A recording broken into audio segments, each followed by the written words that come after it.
നമസ്കാരം. വളരെ ദുഃഖകരമായ ഒരു വാർത്ത ഇന്ന് കേൾക്കാൻ ഇടയായി. ഡോക്ടർ CJ റോയ്, കോൺഫിഡൻറ്റ് ഗ്രൂപ്പിൻ്റെ സ്ഥാപകൻ ഡോക്ടർ CJ റോയ് വെടിയേറ്റ് അല്ലെങ്കിൽ സ്വയം വെടിവെച്ച് മരിച്ചു. കേൾക്കുമ്പോൾ എല്ലാവർക്കും ഷോക്കിംഗ് ആയ ഒരു വാർത്തയാണ് CJ റോയുടെ മരണം. ഞാൻ ഒരുപാട് അദ്ദേഹത്തെ പറ്റി കേട്ടിട്ടുണ്ട്. ഒട്ടുമിക്ക സമയങ്ങളിലും ഞങ്ങളുടെ ചർച്ചയിൽ CJ റോയ് വരാറുണ്ട്.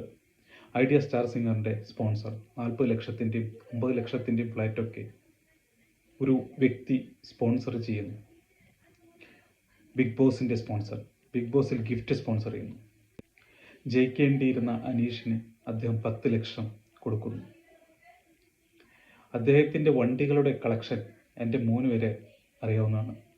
അത്രയും വണ്ടികളുടെ കളക്ഷനുള്ള ഒരിക്കൽ അദ്ദേഹത്തിൻ്റെ ഒരു ഇൻ്റർവ്യൂ ഞാൻ കേട്ടു.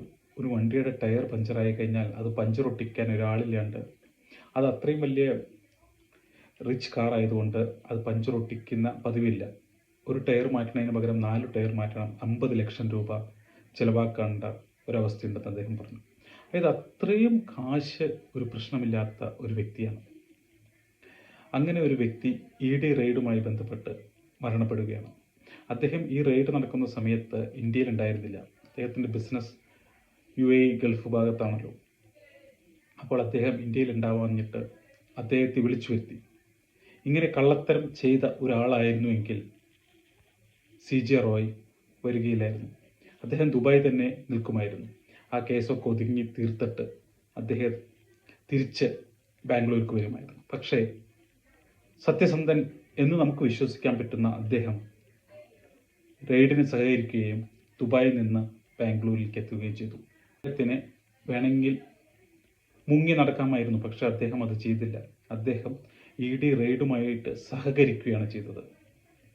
അദ്ദേഹം സഹകരിച്ച് 3 ദിവസം തുടർച്ചയായ ഈ ഒരു ഫോഴ്സിലുള്ള ഈ EDക്കാരുടെ ഈ റെയ്ഡിൽ അവരുടെ ക്രൂരമായ പ്രവൃത്തികൾ, അവരുടെ ചോദ്യത്തിൻ്റെ ഉള്ളിൽ പകച്ചു നിന്ന്, അല്ലെങ്കിൽ മാനസികമായിട്ട് അദ്ദേഹത്തിന് അനുഭവിച്ച ആ ഒരു ദുഃഖം, അല്ലെങ്കിൽ ആ മാനസികമായിട്ട് അദ്ദേഹത്തിന് അനുഭവിച്ച അത് താങ്ങാൻ പറ്റാതെ അദ്ദേഹം സ്വയം വെടിവെച്ച് അദ്ദേഹം ജീവൻ വെടിയുകയായിരുന്നു.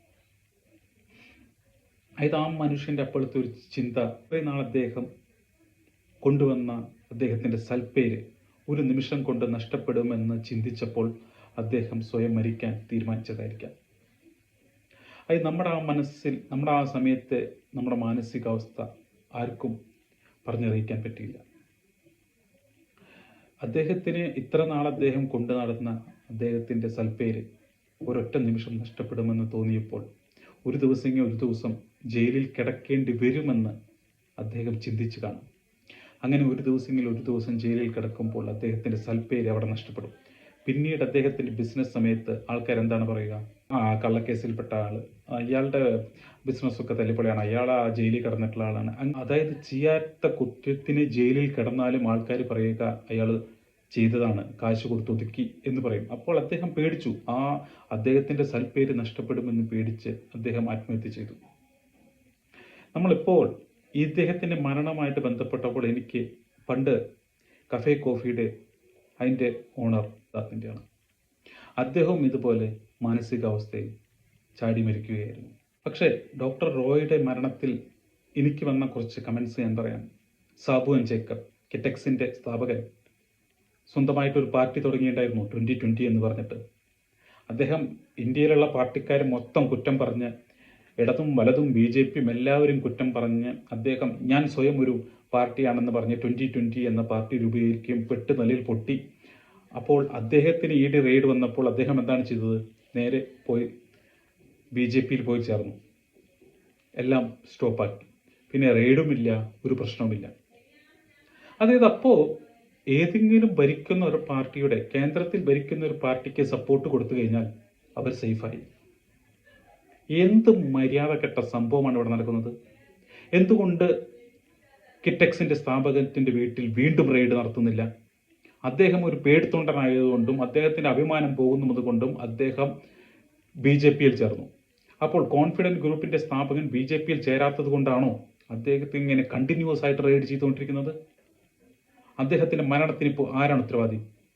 അദ്ദേഹം മരിച്ചു കഴിഞ്ഞപ്പോൾ, അദ്ദേഹം വെടിയേറ്റ് കഴിഞ്ഞപ്പോൾ ആശുപത്രിയിൽ കൊണ്ടുപോകുന്ന ആ സമയത്തും അവിടെ റെയ്ഡ് നടന്നുകൊണ്ടിരിക്കുകയായിരുന്നു. അദ്ദേഹം മരിച്ചു എന്നറിഞ്ഞിട്ടും ഏകദേശം 1-1.5 മണിക്കൂറോളം അദ്ദേഹത്തിൻ്റെ ഓഫീസ് റെയ്ഡ് ചെയ്ത് സാധനങ്ങൾ കൊണ്ടുപോയെന്നാണ് അറിയാൻ സാധിച്ചത്. മനുഷ്യത്വമില്ലാത്ത ചെറ്റകളാണവർ. ഒരാൾ മരിച്ചു കിടക്കുമ്പോഴും റെയ്ഡ് ചെയ്യണമെന്ന് അവർക്ക് തോന്നുമെങ്കിൽ അവരുടെ മനസ്സ് എത്രമാത്രം ദുഷ്ടതരമായിട്ടായിരിക്കും. അപ്പോൾ അവരെ ചോദിച്ച ചോദ്യങ്ങൾ എത്രമാത്രം ഒരു മനുഷ്യനെ തളർത്തുന്ന ചോദ്യങ്ങളായിരിക്കാം. ഒരു മനുഷ്യൻ്റെ മരണമാണ് ഇവിടെ സംഭവിച്ചിരിക്കുന്നത്. അപ്പോഴും റെയ്ഡ് ചെയ്ത് സാധനങ്ങൾ കൊണ്ടുപോകാനുള്ള അവരുടെ ഒരു തന്ത്രപ്പാട് നമ്മളത് ചിന്തിക്കേണ്ടതാണ്. ഇത്രയും റെയ്ഡ് നടക്കുമ്പോഴും ഒരു മനുഷ്യൻ മരിച്ചപ്പോഴും അവർക്ക് അവരുടെ സാധനങ്ങൾ കൊണ്ടുപോകണം. എന്ത് മനുഷ്യന്മാരാണ്! അപ്പം എത്രമാത്രം ദുഷ്ടതരമായ ചോദ്യങ്ങളായിരിക്കും അവർ ചോദിച്ചത്. ആ മനുഷ്യൻ്റെ ആ നേരത്തെ അവസ്ഥ ഒന്ന് ചിന്തിക്കേണ്ടതായിരുന്നു. എത്രമാത്രം ആ മനുഷ്യൻ തളർന്നു കാണും. ഒരു ബിസിനസ് ചെയ്യുന്ന മനുഷ്യൻ എന്ന് പറയുമ്പോൾ അത്രയും കോൺഫിഡൻ്റ് ഉള്ള ഒരു മനുഷ്യനാണ്. അതുകൊണ്ടാണ് അദ്ദേഹത്തിൻ്റെ സ്ഥാപനത്തിന് കോൺഫിഡൻറ്റ് ഗ്രൂപ്പ് എന്ന് പേര് കൊടുത്തത്. തളരാത്ത ഒരു മനുഷ്യൻ.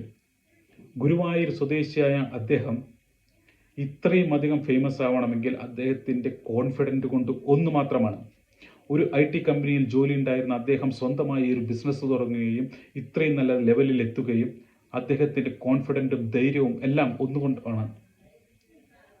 എന്നിട്ട് അദ്ദേഹത്തിൻ്റെ ആ ക്വസ്റ്റ്യൻസ് താങ്ങാൻ പറ്റാത്തതുകൊണ്ട് അവരുടെ ആ ഒരു ക്രൂരമായ ചോദ്യത്തിന് അദ്ദേഹം തളർന്നു പോവുകയും അദ്ദേഹത്തിൻ്റെ അഭിമാനം നഷ്ടപ്പെടുന്ന ഒരു സിറ്റുവേഷൻ വരെയും എത്തിയ ഒരു സിറ്റുവേഷനിലാണ് അദ്ദേഹം മരണപ്പെട്ടത്.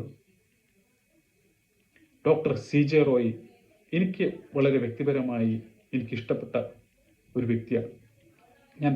ഞാൻ സർജാപൂർ ഭാഗത്താണ് താമസിക്കുന്നത്. അദ്ദേഹത്തിൻ്റെ പല ബിൽഡിങ്ങിൻ്റെ മുമ്പിൽ കൂടെ നമ്മൾ ദിവസം പാസ് ചെയ്ത് പോകാറുള്ളതാണ്. അപ്പോൾ നമ്മുടെ മനസ്സിൽ അദ്ദേഹത്തിൻ്റെ ഫ്ലെക്സ്, എന്തെങ്കിലും വിശേഷങ്ങൾ ഉണ്ടെങ്കിൽ കാശ് കൊടുക്കുന്ന കാരണം അദ്ദേഹത്തിൻ്റെ ഫ്ലെക്സ്, അതായത് അത്രയും നല്ലൊരു മനുഷ്യനാണ് അദ്ദേഹം. 56 വയസ്സേ ആയിട്ടുള്ളൂ. കഷ്ടം. ഇതിനെല്ലാം ഉത്തരവാദികളെ തീർച്ചയായിട്ടും അവർക്ക് അതിനുള്ള ശിക്ഷ വാങ്ങിച്ചു കൊടുക്കണം. ഇതിൽ ED-ക്കാരുടെ ഭാഗത്ത് തെറ്റ് പറ്റിയിട്ടുണ്ടെങ്കിൽ അവരെ ആ CCTV നോക്കി അവരുടെ ഭാഗത്ത് എന്തെങ്കിലും തെറ്റുണ്ടെങ്കിൽ അവരെ സസ്പെൻഡ് ചെയ്യണം. 24 ന്യൂസ് 2 ദിവസം മുമ്പ് കുറ്റം ചെയ്യാതെ ജയിലിൽ കിടന്നതിനെ പറ്റി ഒരു ചർച്ച കണ്ടു.